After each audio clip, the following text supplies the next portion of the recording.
صلوا علیہ وآلہ۔ صحیح بخاری حدیث نمبر 40۔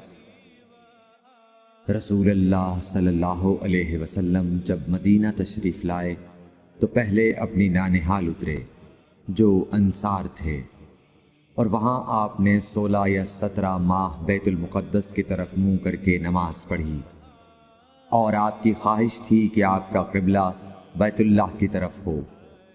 جب بیت اللہ کی طرف نماز پڑھنے کا حکم ہو گیا تو سب سے پہلی نماز جو آپ نے بیت اللہ کی طرف پڑھی عصر کی نماز تھی۔ وہاں آپ صلی اللہ علیہ وسلم کے ساتھ لوگوں نے بھی نماز پڑھی۔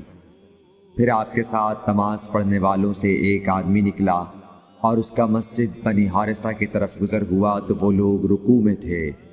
وہ بولا کہ میں اللہ کی گواہی دیتا ہوں کہ میں نے رسول اللہ صلی اللہ علیہ وسلم کے ساتھ مکے کی طرف منہ کر کے نماز پڑھی ہے۔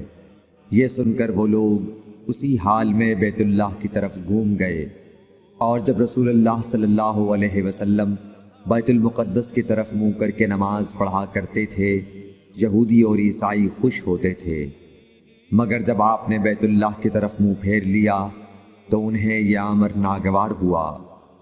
زہیر ایک راوی کہتے ہیں کہ ہم سے ابو اسحاق نے برا سے یہ حدیث بھی نقل کی ہے کہ قبلہ کی تبدیلی سے پہلے کچھ مسلمان انتقال کر چکے تھے، تو ہمیں یہ معلوم نہ ہو سکا کہ ان کی نمازوں کے بارے میں کیا کہیں۔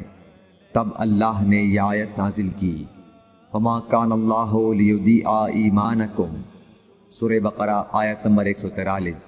صلوا